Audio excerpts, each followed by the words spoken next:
नहमदुहु व नुसल्ली व नुसल्लिमु अला रसूलिहिल करीम। अम्मा बाद फ़अऊज़ु बिल्लाहि मिनश शैतानिर रजीम। बिस्मिल्लाहिर रहमानिर रहीम।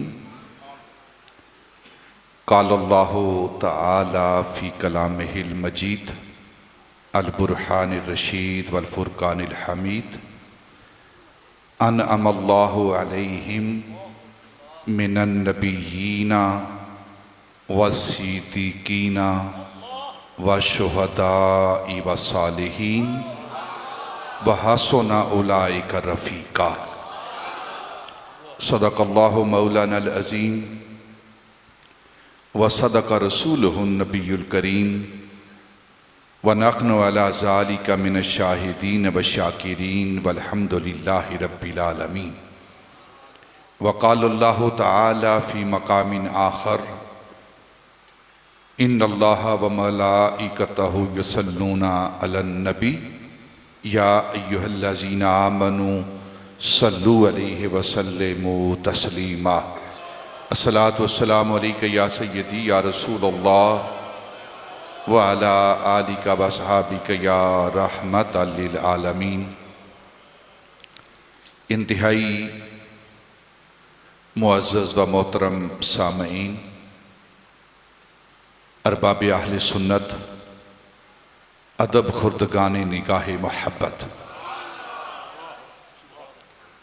बादा कशाने मैखानाए मोजद्दियत,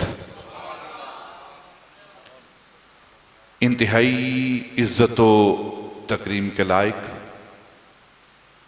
उलमाए कराम ज़वील मजद वल एहतशाम और खुसूस बिलखुसूस सादाते ज़ीवकार, अल्लाह रब्बुल इज़्ज़त इन उलमा का, मशाइख का, इन सादात का साया हमारे सरों पर कायम व दायम फरमाए और अल्लाह इनके इकबाल बुलंद फरमाए, इनके इल्म में, अमल में अल्लाह इजाफ़ा फरमाए और इनके सदक़े में अल्लाह हमारे गुनाहों को माफ़ फरमाए। आज की ये तक़रीब सईद हज़रत इमाम रब्बानी रमज़ हक़ानी सिर यज़दानी आयत मिन आयात रब्बानी हुज्जतुल्लाह फिल अर्दीन आयतुल्लाह फिल अर्दीन सैफ़ मसलूल हज़रत शेख अहमद सरहंदी अल मारूफ मुजद्दिद अल फ़सानी कुद्दस सिर्रुहु सुब्हानी की बारगाहे मुजद्दियत के अंदर, बारगाहे तजदीद के अंदर, बारगाहे वलायत के अंदर हदियाए ग़ुलामी पेश करने के लिए, हदियाए अक़ीदत पेश करने के लिए आलमी इदारा तंज़ीमुल इस्लाम हल्का गखड़ की तरफ से ये प्रोग्राम इनेकात पज़ीर है। मैं जुमला इंतज़ाम व इंसराम करने वाले साथियों को, शुराका को दिल की अथा गहराइयों से हदियाए तबरीक पेश करता हूँ और आप सब के लिए दुआ गो हूँ। अल्लाह रब्बुल इज़्ज़त हज़रत इमाम रब्बानी का सदका आपको दीन दुनिया की नेमतें, इज़्ज़तें और बरकतें अता फ़रमाए और हमें हज़रत इमाम रब्बानी रज़ी अल्लाह तआला अन्हु की तालीमात पर अमल करने की तौफ़ीक़ अता फ़रमाए। आज के इस वक़्त की जो ज़रूरत है उसके पेश नज़र जिस मौजू का इंतखाब किया गया है वो है मकाम सहाबा और शान सिद्दीक़ियत।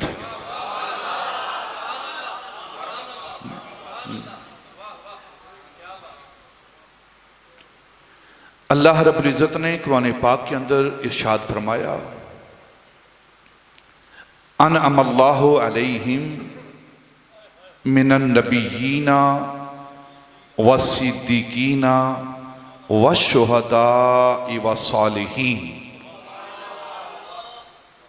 वहसुन उलाइका रफीका।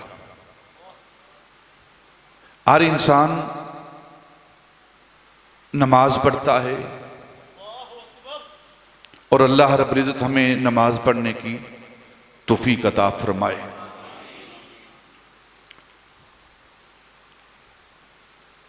और सारी इबादतों में सबसे अफजल इबादत जो है वो नमाज है।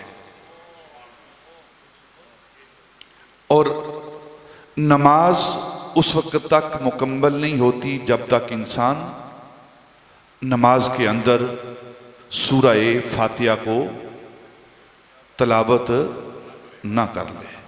ला सलाता इल्ला बिफातिहातिल किताब और कमा काल अलैहि सलातु वस्सलाम।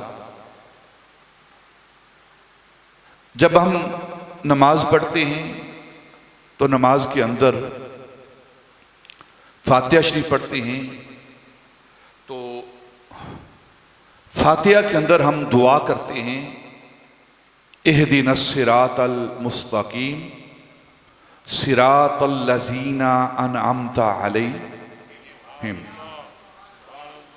ए अल्लाह, हमें सिराते मुस्तकीम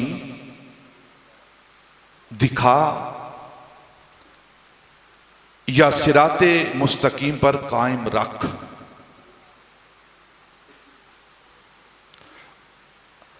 ये वो सिराते मुस्तकीम उन लोगों का रास्ता जिन पर तूने इनाम फरमाया है, जिन लोगों पर तूने इनाम फरमाया है उन लोगों के रास्ते पर हमें कायम रख, कायम रख। अल्लाह रब्बुल इज़्ज़त से हम बड़े अदब के साथ सवाल करते हैं, या अल्लाह जिन लोगों पर तूने इनाम फरमाया है उन लोगों का भी हमें पता बता दे। तो अल्लाह रब्बुल इज़्ज़त फरमाते हैं कि मेरे कुरान को पढ़ो, मेरा कुरान तुम्हें उन लोगों के बारे में वजाहत से फरमा देगा कि वो लोग कौन हैं जिन पर मैंने इनाम किया है। फिर दूसरी आयत कुरान पाक की इस आयत की तफसीर कर रही है, अनअमल्लाहु अलैहिम मिनन नबिय्यीना वस्सिद्दीकीना वशुहदाई वस्सालिहीन वहसुन उलाइका रफीका। वो चार लोग हैं जिन पर मैंने इनाम किया है। वो ग्रोह अंबिया हैं, अंबिया की जमात हैं, वो सिद्दीकीन की जमात हैं, वो शुहदा की जमात हैं, वो सालिहीन की जमात हैं। और ये चारों बेहतरीन दोस्त हैं। ये चारों ग्रोह, अगर आपने दोस्ती करनी हो तो ये चार ग्रोह हैं जिसके साथ आपने दोस्ती करनी है। जिस तरह इस्लाम के अंदर इस्तिलाहात हैं, हर इल्म की इस्तिलाहात हैं, इल्म मंतक की, इल्म हदीस की, इल्म तफसीर की, फ़लसफ़ा की, बलागत की, मानी की इस्तिलाहात हैं, सर्फ़ व नाव की इस्तिलाहात हैं। इसी तरह इस्लाम की कुछ इस्तिलाहात हैं। वो इस्तिलाहात क्या हैं? जैसे नबी है, रसूल है, जिसे आम अपनी ज़बान में पैगंबर कहते हैं, वो है, शहीद है। ये सारी इस्तिलाहात हैं। सिद्दीक है, वली है, गौस है, कुतुब है, अब्दाल है। ये सारी शरीयत की, तरीक़त की इस्तिलाहात हैं। चार इस्तिलाहें जो कुरान ने बयान की हैं वो कौन सी हैं?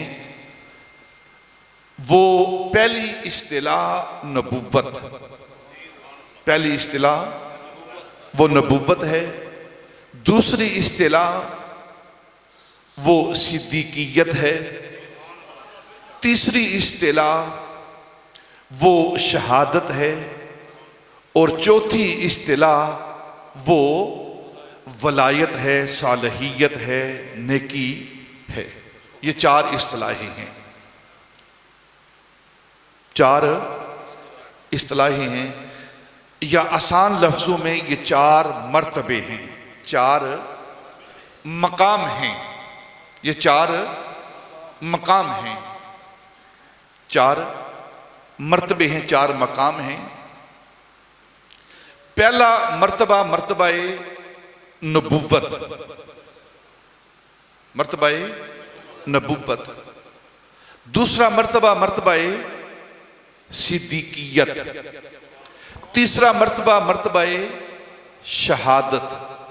और चौथा मर्तबा मर्तबाए वलायत। ये चार मर्तबे हैं, चार शाने हैं। और जो भी मकाम है, जो भी शान है, इसका एक मस्तर होता है, उसका एक कुतबे मदार होता है, जहां से वो शान हासिल की जाती है, जहां से वो शान मर्तबा हासिल किया जाता है। उसका एक मस्तर है, मादन है, उसका एक कुतबे मदार है, जिसके इर्द गिर्द ये मर्तबा घूमता है। तो जो मर्तबाए नबुव्वत है, इसका कुतबे मदार नबी पाक सल्लल्लाहु अलैहि वसल्लम की ज़ाते व बरकात है। जो मर्तबाए नबुव्वत है,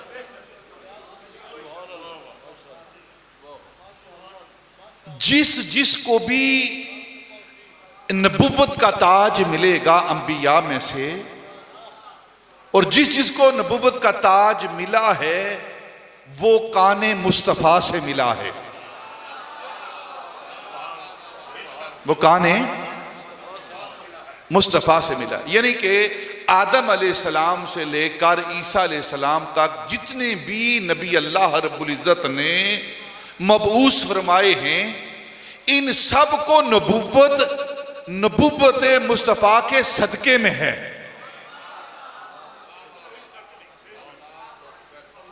जिसको भी नबुव्वत का ताज मिला है, वो नबी पाक की नबुव्वत से मिला है।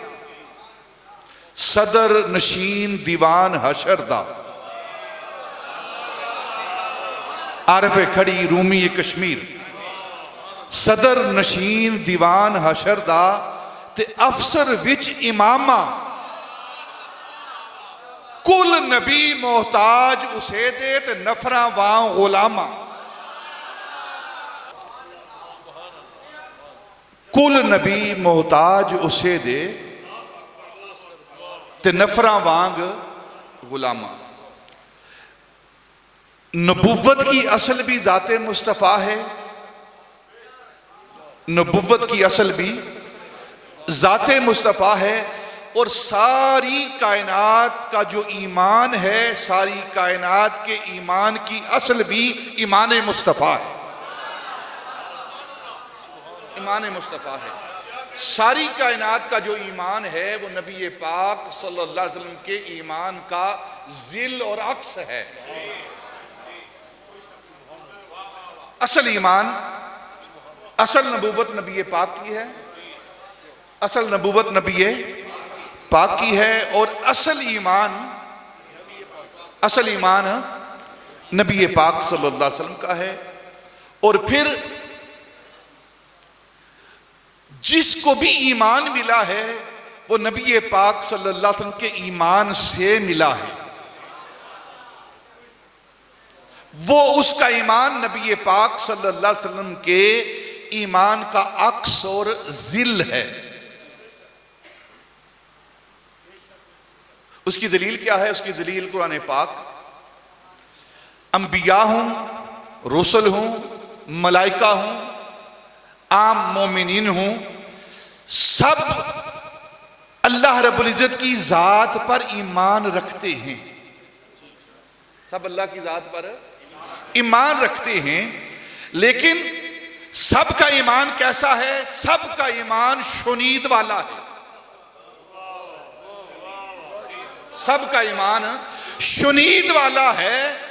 और मुस्तफा का, हम सब के आका का ईमान वो शुनीद वाला नहीं, वो दीद वाला है, वो दीद वाला है।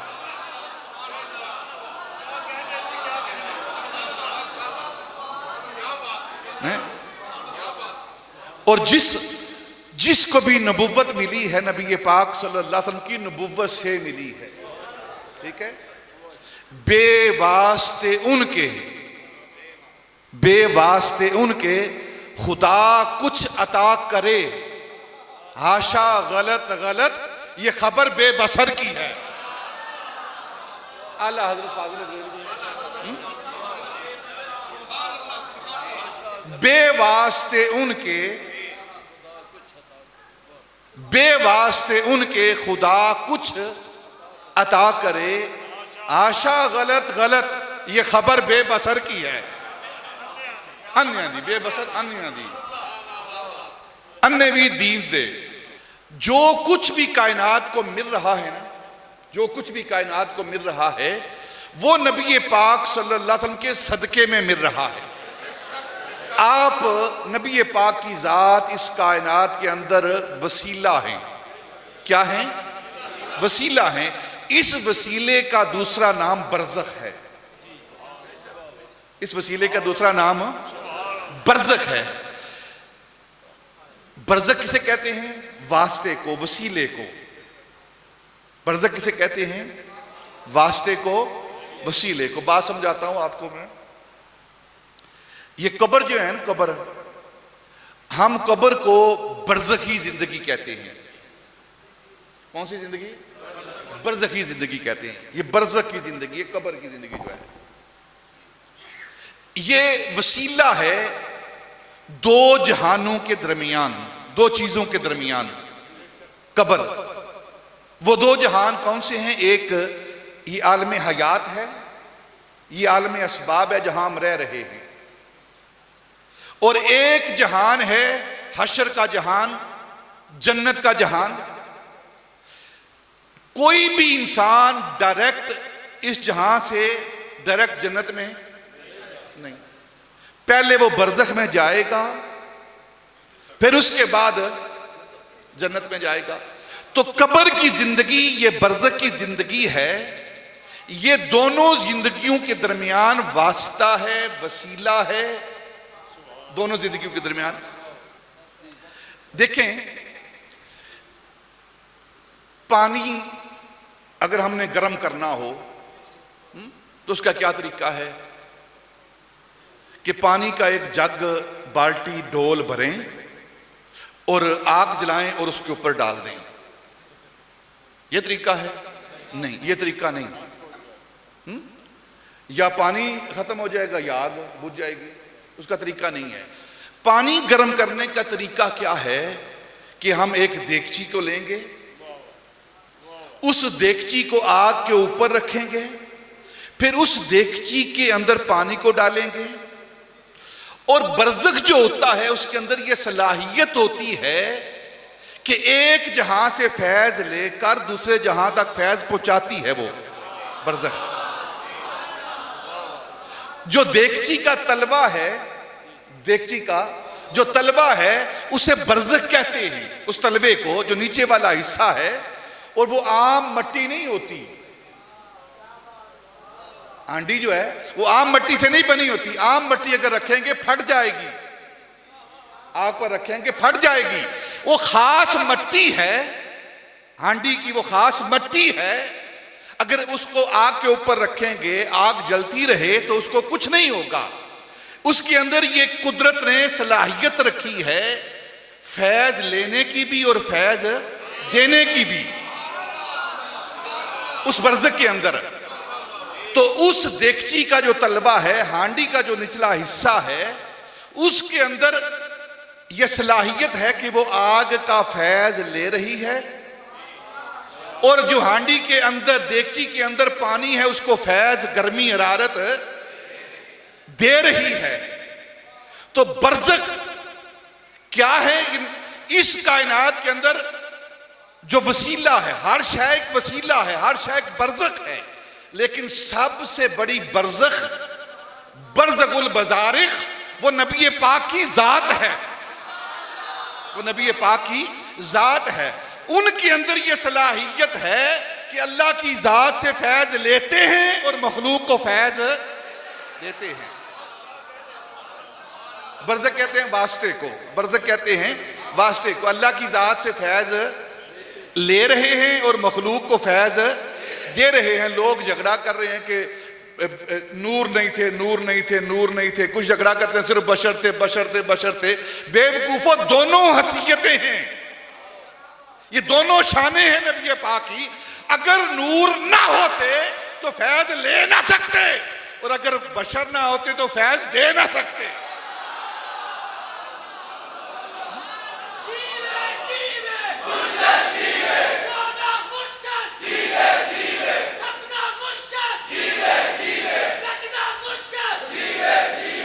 तो इस कायनात के अंदर सबसे बड़ा वसीला, सबसे बड़ी बरज़क वो ज़ाते मुस्तफ़ा है।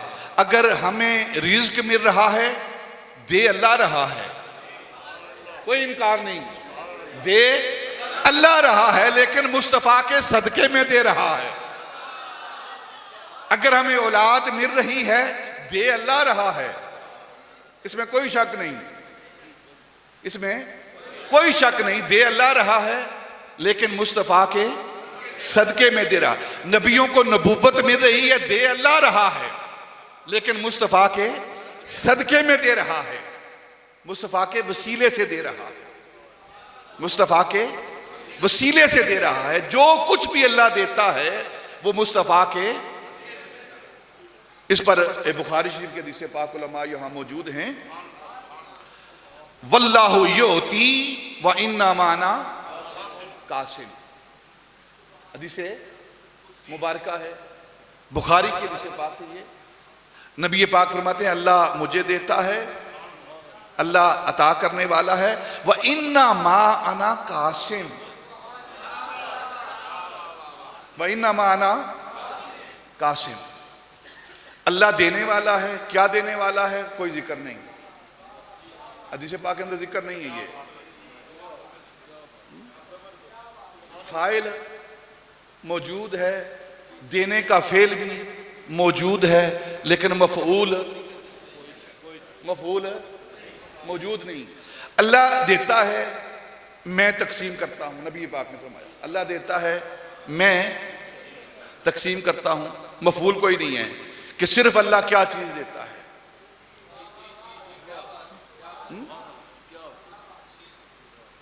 मफूल का जिक्र है बे, मफूल नहीं है यहां। क्या मतलब इस बात का कि जो जो कुछ अल्लाह देता है वो कुछ मैं मोहम्मद तकसीम करता हूं, या दूसरे लफ्जों में जो जो कुछ वो दे सकता है ना, और वो क्या नहीं दे सकता, और वो क्या नहीं दे सकता, वो अल्लाह क्या नहीं दे सकता। जो जो कुछ वो दे सकता है वह इन्नमा, कलमाए हसर उलमा यहां तशरीफ फरमा है, कलमाए हसर है, कलमाए हसर है। वो देने वाला भी एक है और मैं तकसीम करने वाला भी एक ही हूं। वो देने वाला भी एक, वह इन्नमा, जो इन्नमा का माना समझते हैं ना, इन्नमा का जो माना समझ रहे, इन्नमा का माना क्या, ये कलमा कौन सा है, कलमाए हसर है। वो देने वाला भी एक और मैं तकसीम करने वाला भी एक, बस। अब कायनात के अंदर जिसको जो कुछ मिलेगा वो तकसीम करने वाला मैं एक हूं। वही ना माना कासिम, वो मैं तकसीम करने वाला हूं। कब से तकसीम कर रहा हूं? जब से वो दे रहा है। कब तक तकसीम करता रहूंगा? जब से वो तकसीम करने वाला तकसीम करता रहेगा। जब तक वो देता रहेगा मैं तकसीम करता रहूंगा। ना वहां उसके देने में कोई हद है, ना इसके तकसीम करने में कोई हद है। तो पहला जो मर्तबा है वो मर्तबा नबूवत है, मर्तबा नबूवत है। इस मर्तबा नबुव्वत की कान, इस मर्तबा नबुव्वत की कान वो नबी पाक सल्लल्लाहु अलैहि वसल्लम की ज़ाते बाबरकात सतूदा सफात है। हमारे आका मौला का मर्तबा और मकाम क्या है। फख्र किया करो कि हम किस नबी के उम्मती हैं। अगर सारी उम्र हमारी सिर्फ दुरूद और सलाम पढ़ते हुए गुजर जाए ना, उस नबी को सलाम करते हुए गुजर जाए, तो फिर भी हम अपने आका मौला का हक अदा नहीं कर सकते कि अल्लाह ने उस नबी का हमें उम्मती बनाया है जिसके सदके में सारी कायनात उसने बनाई है। ये मर्तबा और मकाम है हमारे नबी का। पहला मर्तबा जो कुरान ने बयान किया है वो मर्तबा नबुव्वत है। और इस मर्तबा नबुव्वत की कान, इस मर्तबा नबुव्वत की असल, इस मर्तबा नबुव्वत का मस्दर, इस मर्तबा नबुव्वत का मादन वो ज़ाते मुस्तफ़ा है सल्लल्लाहु अलैहि वसल्लम। अब इसके बाद दूसरा मर्तबा है मर्तबा सिद्दीकियत। मर्तबा सिद्दीकियत दूसरा मर्तबा है। मर्तबा सिद्दीकियत सिद्क, सच, सिद्दीक होना, सिद्दीकियत का जो मर्तबा है उम्मत के अंदर, उम्मत के अंदर, ना सिर्फ उम्मत के अंदर बल्कि सारी उम्मतों के अंदर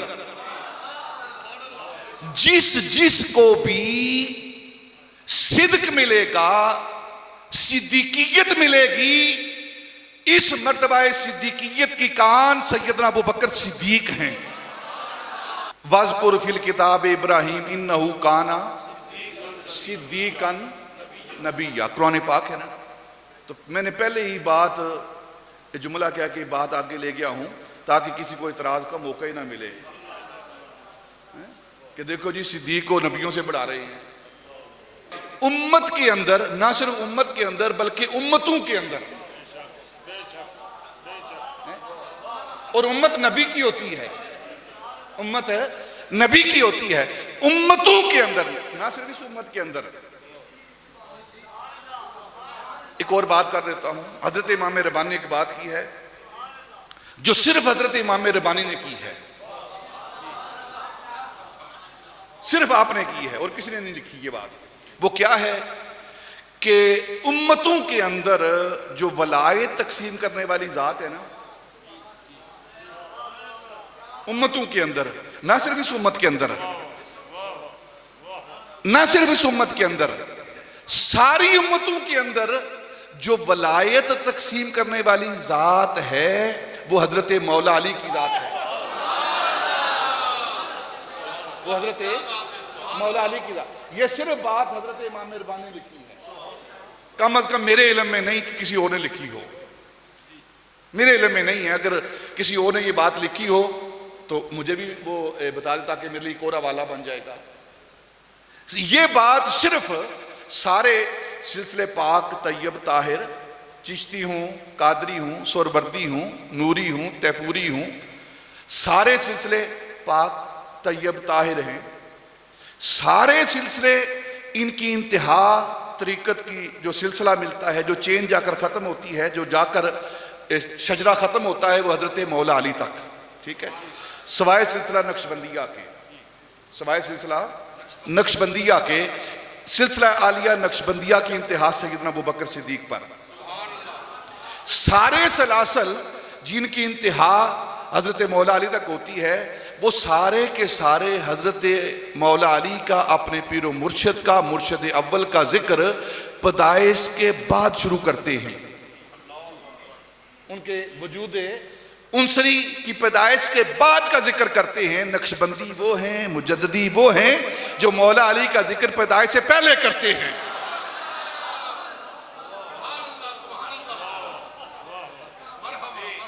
मौला अली का जिक्र वो पैदाइश से पहले करते हैं, वो मुजद्दिदी हैं। सिर्फ कहते हैं जी मौला अली को नक्शबंदी मुजद्दिदी मानते नहीं है। जितना मौला अली को हम मानते हैं इतना को मानते ही नहीं।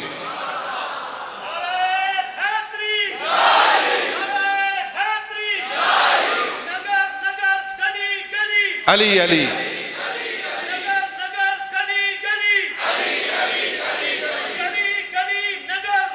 अबू बकर। हम सबको मानने वाले हैं ना। अबू बकर रजी अल्लाह तआला के भी गुलाम हैं, सैयदना फारूक आजम के भी हम गुलाम हैं, सैयदना उस्मान के भी हम गुलाम हैं, मौला अली के भी हम सारे सहाबा के हम, सारे वलियों के हम गुलाम मानने वाले।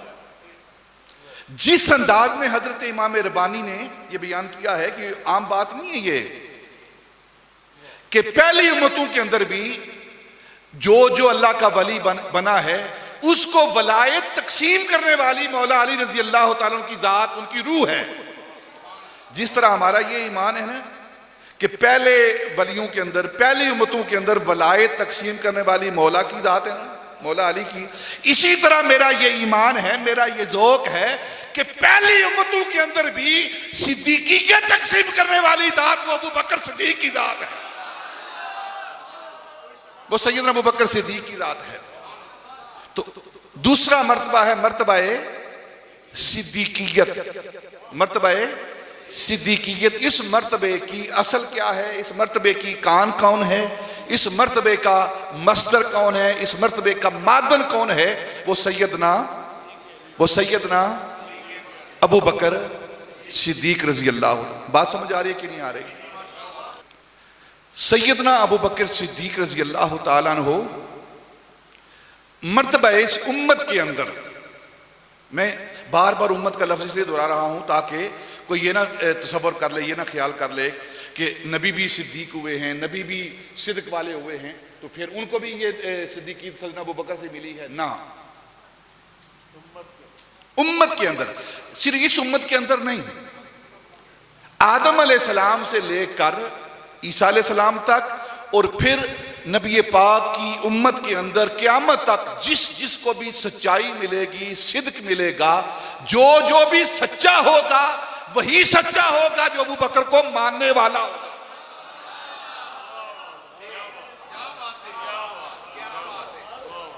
अगर अबू बकर को इस्लाम से, दीन से निकाल दिया जाए ना तो फिर सच्चाई खत्म, फिर सच्चाई खत्म। जो सच्चा है वही सच्चा है जो अबू बकर को मानता है, वही सच्चा है। और अगर कोई अबू बकर का इनकार करता है तो वल्ला बिल्ला उस जितना कज़्ज़ाब झूठा इस कायनात के अंदर है ही कोई नहीं।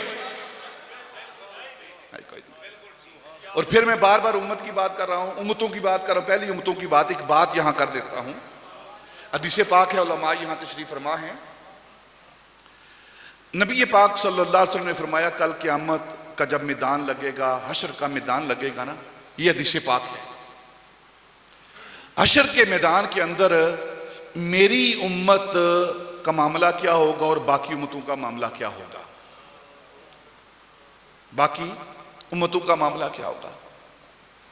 नबी पाक ने फरमाया कि हशर के मैदान में सारी उम्मतों को इकट्ठा किया जाएगा और सारी उम्मतों को इकट्ठा करके उनकी सफ़ें बनाई जाएंगी और सारी सफ़ों की जब गिनती होगी तो 120 सफ़ें होंगी। कितनी? बाहर वाले कितनी सफ़ें? 120 सफ़ें होंगी। नबी पाक ने फरमाया, यह हदीस पाक, 120 सफ़ें होंगी।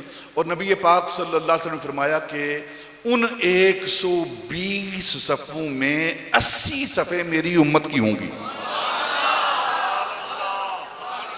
बोलो सुभान अल्लाह। फिर यार 80 सफ़ें किसकी होंगी और बाकी कितनी बची? 40 सफ़ें बाकी बची हैं। यानी 40 सफ़ें सारी उम्मतें मिलकर और 80 सफ़ें सिर्फ उम्मत मुस्तफ़ा की।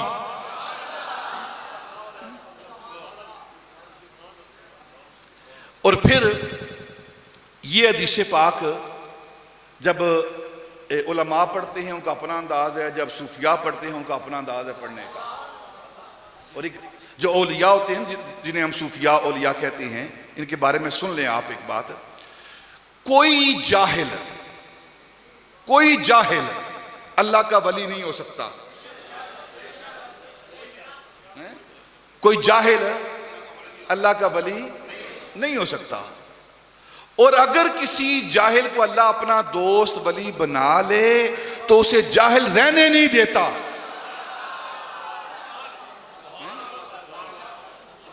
उसे जाहिल रहने नहीं देता।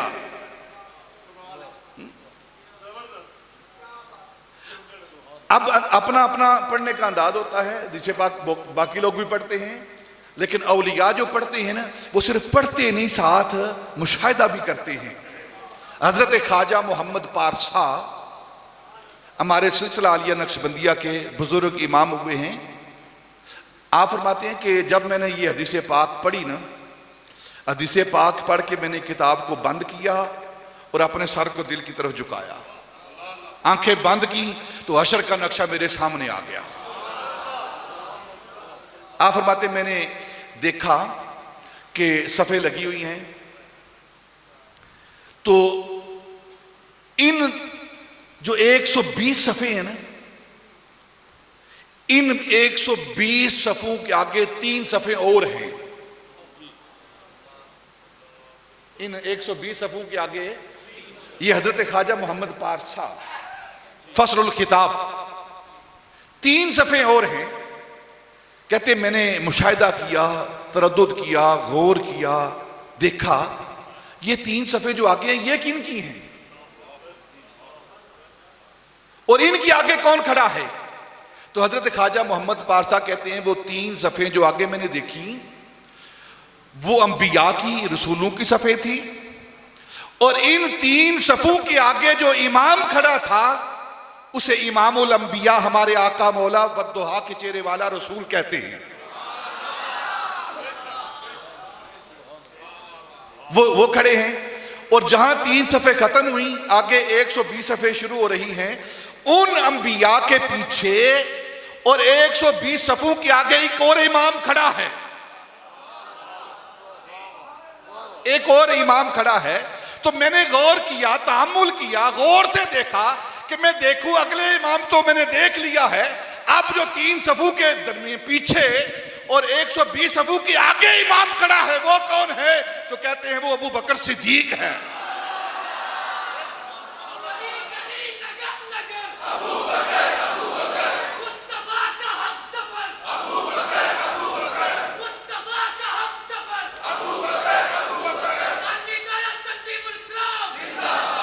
एक 120 सफ़ों के आगे जो इमाम खड़ा है ना वो सैयदना अबू बकर, वो कौन है? सैयदना अबू बकर सिद्दीक है।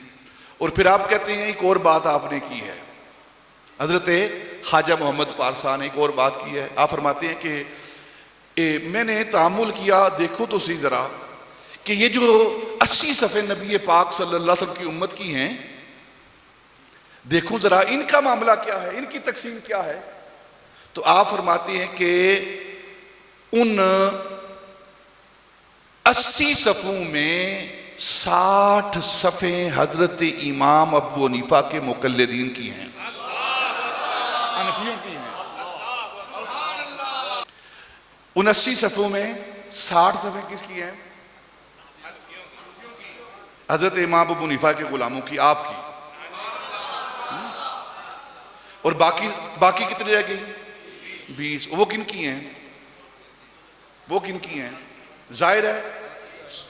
जाहिर है वो इमाम अहमद बिन हंबल के मानने वालों की, हजरत इमाम मालिक जो उनके मानने वालों की, उनके मुकल्लिदीन की, हजरत इमाम शाफी के मानने वालों की।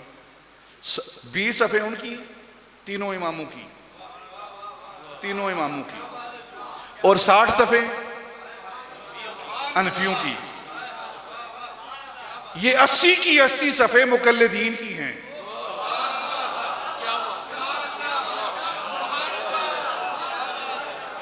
ये 80 की 80 सफ़े जो मुकल्लिदीन की हैं, और बाकी साफ है ही कोई नहीं। तो वो कहां होंगे? जो अबू हनीफा को, इमाम मालिक को, शाफी को, हंबल को मानने वाले, वो कहां होंगे?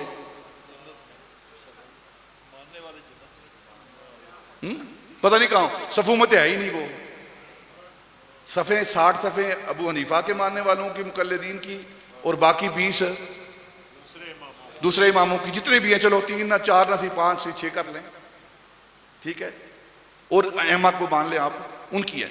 लेकिन जो मुकल्लिदीन हैं ही नहीं, पता नहीं कौन सी सफ़ों में होंगे, हाँ वो पता नहीं कहाँ होंगे वो। तो अगर हशर के मैदान के अंदर उम्मत की सफ़े बनानी है तो इनकी सफ़े हैं, ये तो इनकी सफ़े हैं। तो हजरत सैयदना अबू बकर सिद्दीक रज़ी अल्लाह ताला अन्हु सिर्फ इस उम्मत के इमाम नहीं, इस उम्मत के इमाम नहीं, बल्कि आप सारी उम्मतों के इमाम हैं। अंबिया के बाद अगर किसी का मर्तबा है तो वो सैयदना अबू बकर सिद्दीक रज़ी अल्लाह ताला की ज़ात है, वो सैयदना अबू बकर की ज़ात है अंबिया के बाद। और इस पर एक मैंने इस्तिजहाद पेश कर दिया है आपको, एक कशफ पेश किया है, एक हदीस पाक पेश किया आपके सामने, और फिर कुरान पाक की एक आयत मैंने आपके सामने पढ़ी है, अनअमल्लाहु अलैहिम मिनन नबिय्यीन व सिद्दीकीन। अंबिया के बाद अगर कोई हस्ती है, कोई ज़ात है, कोई मर्तबा है, कोई मकाम है, तो वो मकाम सिद्दीकियत है। और इस मकाम सिद्दीकियत का कुतुब मदार वो सैयदना अबू बकर सिद्दीक रज़ी अल्लाह ताला की ज़ात व बरकत। सिर्फ इस उम्मत के इमाम नहीं बल्कि सारी उम्मतों के इमाम हैं, सारी उम्मतों के इमाम हैं। और फिर उम्मत के अंदर जो सबसे बड़ा दर्जा है उम्मत के अंदर, वो सिहाबा का है। वो किसका है? उम्मत के अंदर जो सबसे बड़ा दर्जा किसका है? सिहाबा का। सिहाबी किसे कहते हैं? जिसने नबी पाक सल्लल्लाहु अलैहि वसल्लम को अल्लाह का नबी और रसूल मानते हुए सर की आंखों से आपके चेहरे बद्दुहा की जियारत की, या आपकी मजलिस को इख्तियार किया, आपकी सोबत को हासिल किया, आसान सादा लफ्जों में, उसको सिहाबी कहते हैं। जिसने देखा या आपकी सोबत इख्तियार की, आपकी मजलिस को इख्तियार किया, और फिर उसका खातिमा ईमान पर हुआ, उसका वसाल भी इसी अकीदे पर हुआ, अल्लाह का नबी और रसूल मानते हुए। फिर उम्र की कोई कैद नहीं, उम्र की कोई कैद नहीं कि जो बालिग होगा अगर वो देखेगा तो फिर वो सिहाबी बनेगा, नहीं। क्यों? इसलिए ये कुछ लोग ये शर्त लगाते हैं, सिहाबी कुछ लोग ये शर्त लगाते हैं कि वो साथ बालिग भी हो, ताकि जो अहले बैत के रुकने रकीन है ना, हसनैन करीमैन, उनको सिहाबियत से खारिज किया जाए, उनको खारिज किया जाए। और हमारे नजदीक जिसने चाहे वो बालिग हो ना हो, छोटी उम्र हो, उम्र का कोई हिस्सा हो, उसने नबी पाक को अल्लाह का रसूल मानते हुए, तस्लीम करते हुए आपके चेहरे को देख लिया, वो सिहाबी है। और फिर इससे आगे बात करता हूं, आखिरी वक्त जब आपका जिस्म पाक कब्र के अंदर पड़ा हुआ है, आपका जिस्म पाक नबी पाक का कब्र के अंदर पड़ा हुआ है, आपका वसाल हो गया है, अगर उस वक्त भी किसी ने देखकर कलमा पड़ा है तो वो भी सिहाबी है।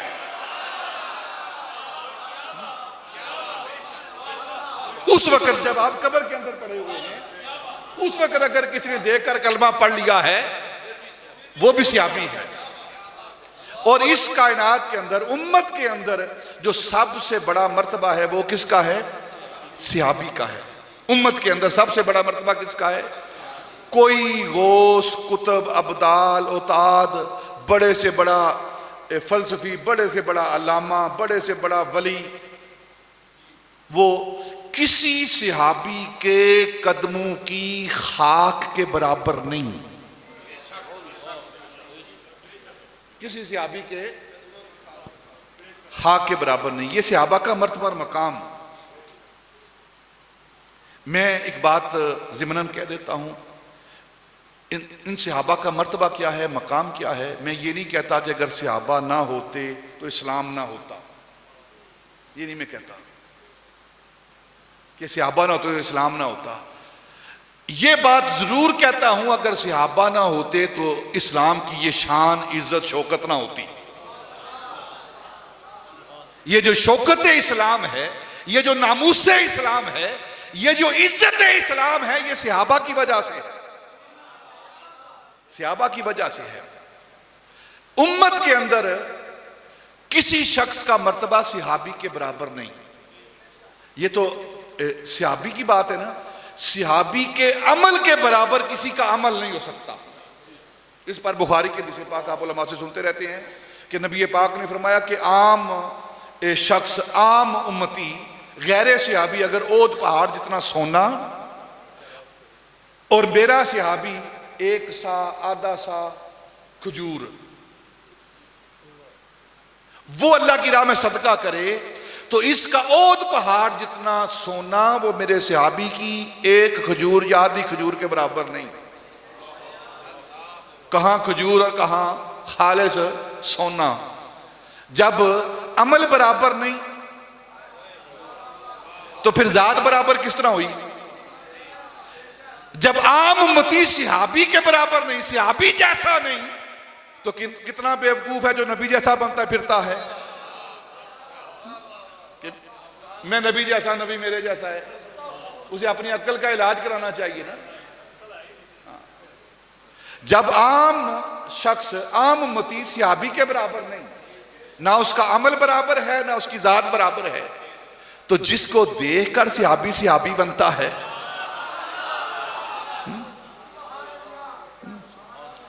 एक और भी मसला बयान किया जाता है जी, बाज़ मर्तबा उम्मती जो है अमल से नबी के आगे बढ़ जाता है, नबी से ज्यादा हो जाता है। और उसकी दलील क्या है जी? देखें जी, दलील ये है कि नबी की उम्र 63 साल और जो उम्मती है किसी की उम्र 100 साल होती है, किसी की 200 साल होती है। तो नबी पाक ने 63 साल नमाजें पढ़ी हैं, इबादत की है, तो अमल किया है, और उम्मती जो है उसकी उम्र 100 साल हुई है तो उसने 100 साल इबादत की है, तो लिहाजा बढ़ गया है। बेवकूफ वाली बातें।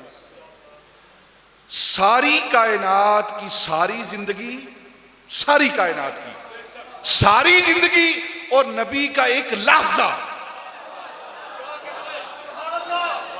ये बराबर नहीं है।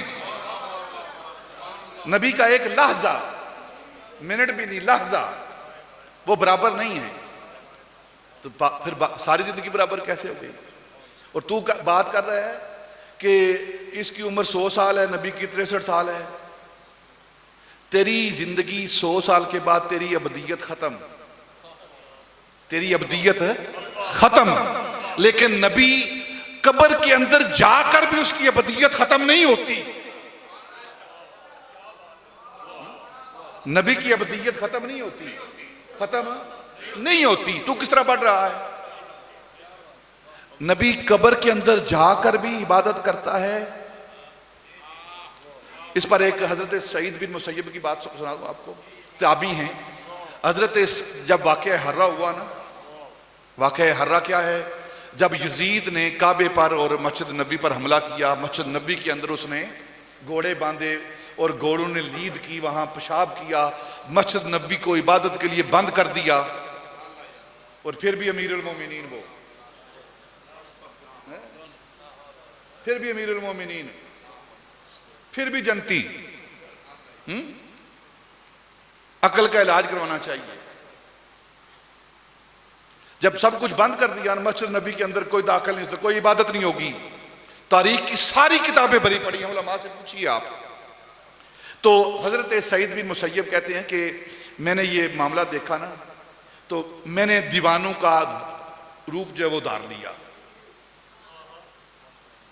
अपने आप को दीवाना जाहिर किया, पागल जैसे कहते हैं ना आप। मेरी दीवानगी अक्लो खिरल से लाख अच्छी है कि दुनिया की ज़बान मुझे तेरा दीवाना कहती है। आप कहते हैं मैंने दीवानगी इख्तियार कर ली, अपने आप को पागल जाहिर किया ताकि ये लोग मुझे छेड़े ना और मुझे यहाँ रहने दें।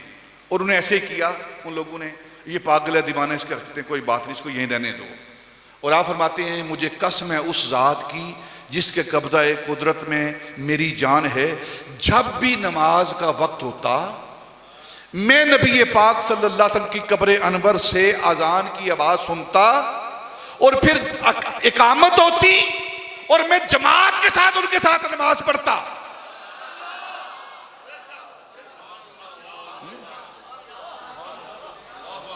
नबी की अबदियत खत्म नहीं होती, इबादत खत्म नहीं होती, नबी कब्र के अंदर जाकर भी नमाज पढ़ता है। और मुस्लिम की हदीस पाक, राई तो मूसा होगा काइमुन युसल्ली फी कब्रिही, आप फरमाते हैं मैं मिराज की रात जब जा रहा था तो मैंने देखा मूसा कब्र के अंदर खड़े पढ़ रहे हैं। तो फिर कैसे बराबर होगी तेरी अबदियत और नबी की अबदियत? कैसे बराबरी हो गई? कैसे बराबरी हो गई? कोई बराबरी नहीं है।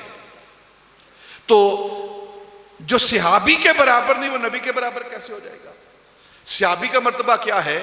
कोई गौस कुतुब अब्दाल, हजरत इमाम रब्बानी रजी अल्लाह तआला अन्हु आप फरमाते हैं कि कोई गैर सिहाबी वो सिहाबी के बराबर नहीं है। हत्ता के हजरत इमाम रब्बानी फरमा रहे हैं, हत्ता के हजरत उवैस करनी,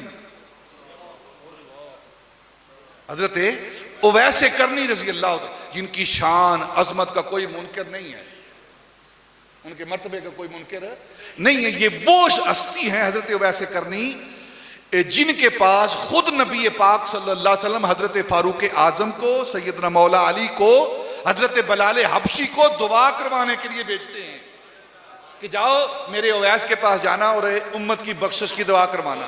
वो हजरत उवैस करनी है, वो इतना मर्तबा और मकाम रखते हैं, वो भी किसी सिहाबी के बराबर नहीं है। सिहाबा का ये मर्तबा और मकाम है। आज इस मुल्क के अंदर इस दौर में उन्हीं सिहाबा को तनकीद का निशाना बनाया जा रहा है, उन पर ज़बानें दराज की जा रही हैं, जिनके लिए अल्लाह रब्बुल इज्जत ने अपनी रजा का सर्टिफिकेट दिया है, उन पर तनकीद की जा रही है, उनके बारे में शकूक व शुबहात पैदा किए जा रहे हैं। क्यों किए जा रहे हैं? इसका सबब है कुछ। जो लोग कर रहे हैं ना, उनका इस्लाम के साथ कोई ताल्लुक नहीं है।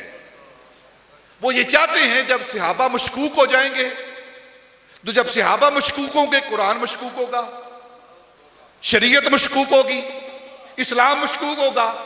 तो जब इस्लाम मशकूक हो जाएगा, कुरान मशकूक हो जाएगा, तो फिर इमारत खत्म इस्लाम की।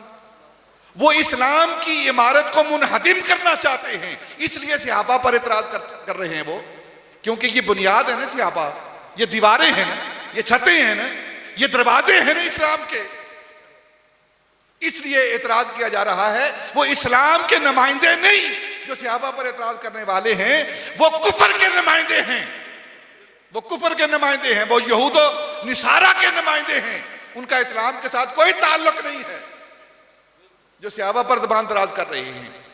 और फिर ये जहां ये हमारा अकीदा है कि इस उम्मत के अंदर कोई इमाम हो, कोई कुछ भी हो, वो किसी सिहाबी के बराबर नहीं है, ये मर्तबा है।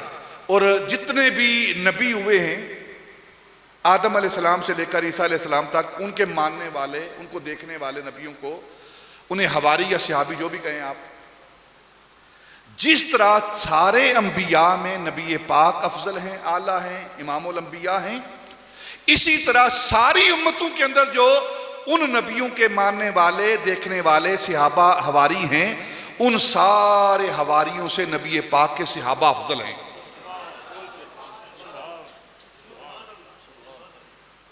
आदम अलैहिस्सलाम से लेकर ईसा अलैहिस्सलाम तक जितने भी हवारी हुए हैं, उन सब से नबी पाक के सिहाबा अफजल हैं।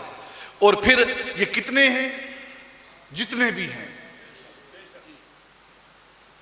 सिर्फ हम ये नहीं कहते कि तीन रह गए थे या 4 रह गए थे बाकी ना, 1,24,000 या जितने भी सिहाबा हैं नबी पाक सल्लल्लाहु अलैहि वसल्लम के, हम सब को मानते हैं, सब पर ईमान रखते हैं, और सारे के सारे जो हैं हम उनको जन्नती मानते हैं।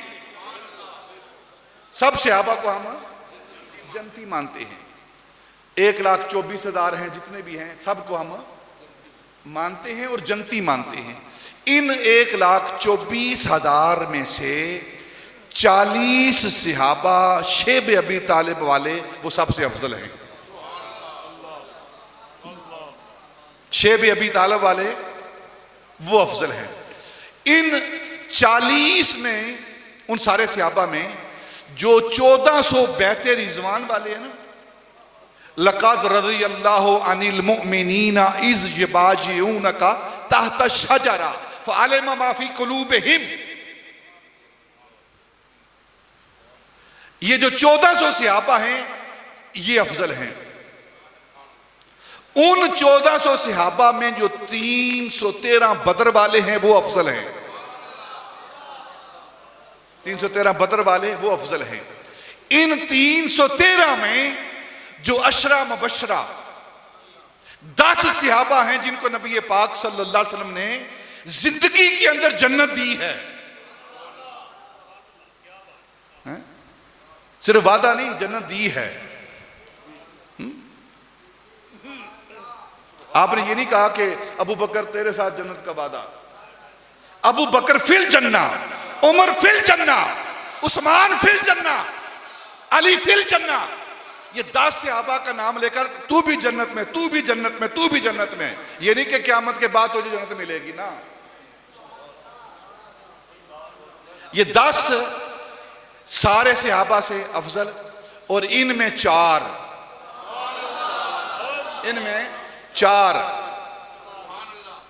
और इन चारों की फजीलत क्या है? हजरत इमाम रब्बानी और अहले सुन्नत का अकीदा, जो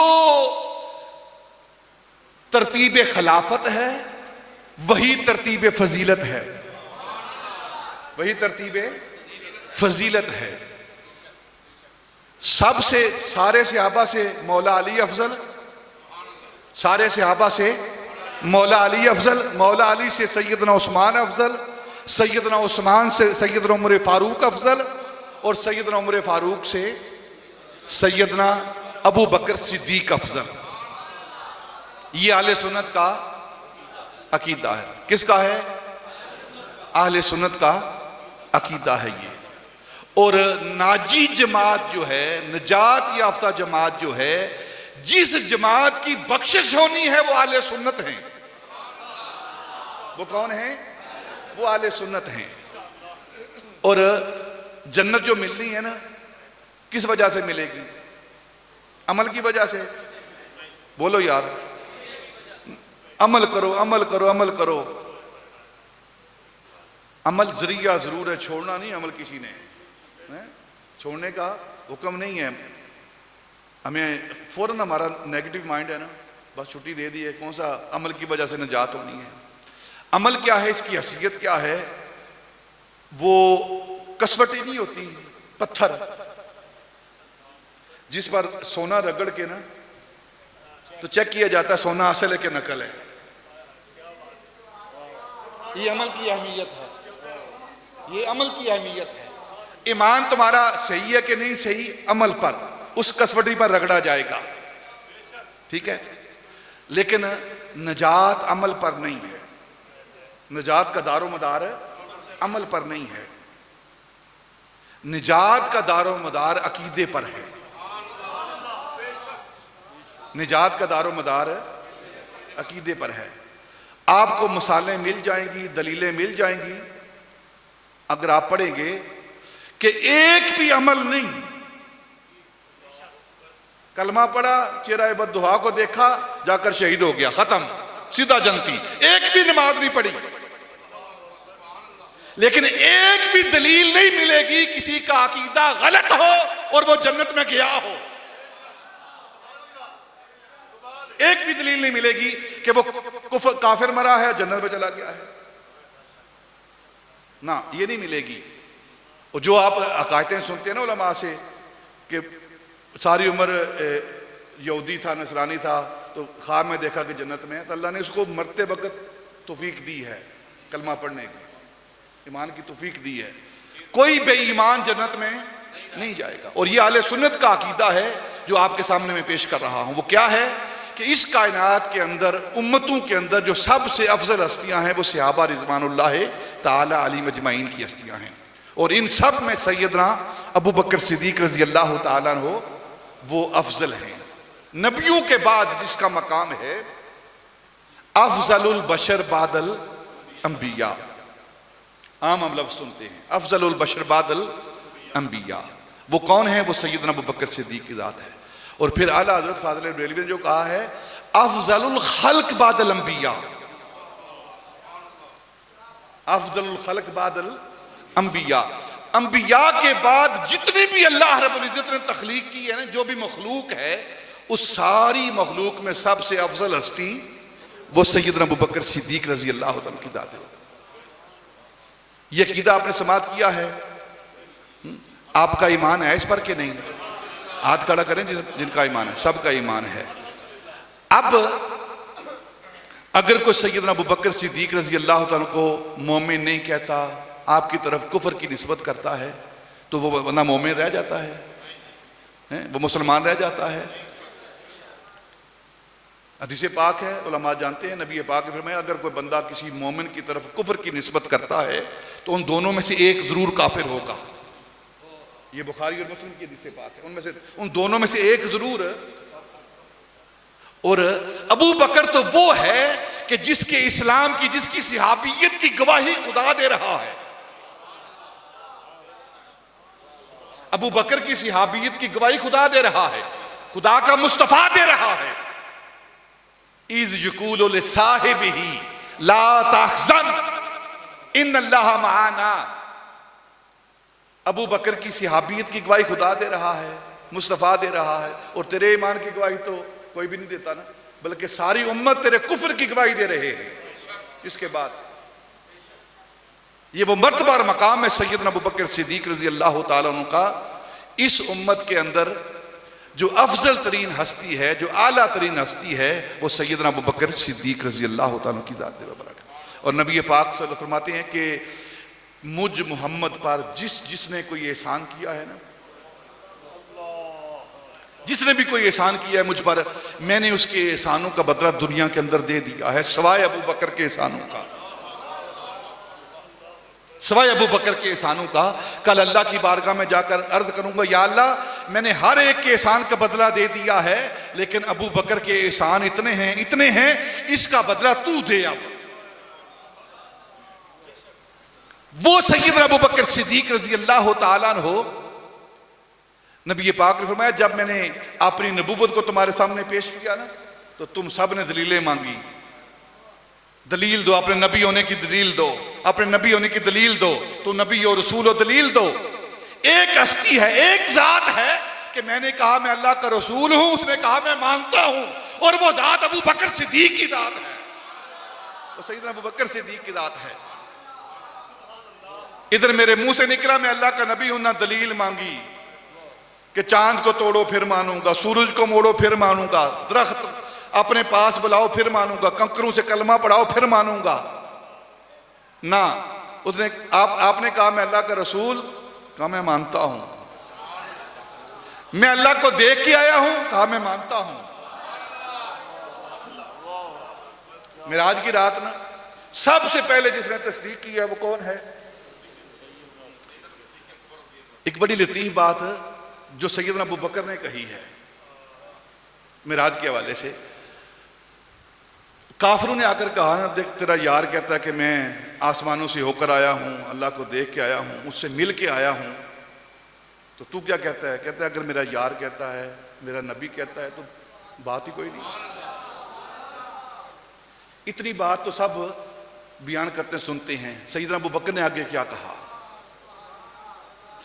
आपने फरमाया ओ काफिरो, तुम ये कहते हो कि मेरा नबी कहता है कि मैं अर्श पर जाकर, उससे आगे जाकर दनाफत अदल्ला की खलवतों में जाकर अपने खुदा को देख के आया हूं, मिल के आया हूं।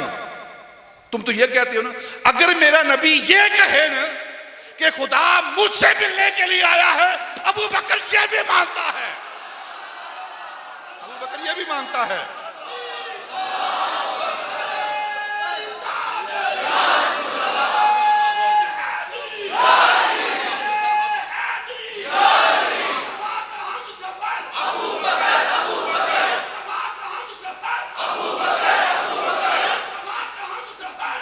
बकर अबू बकर।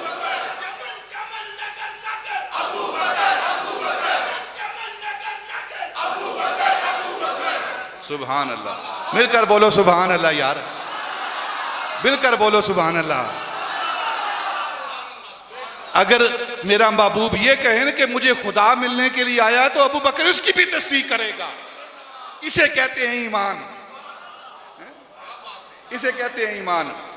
और सुने आखिरी बात हजरत अब्दुल अजीज दब्बाह की कहता हूं, ईमान किसे कहते हैं।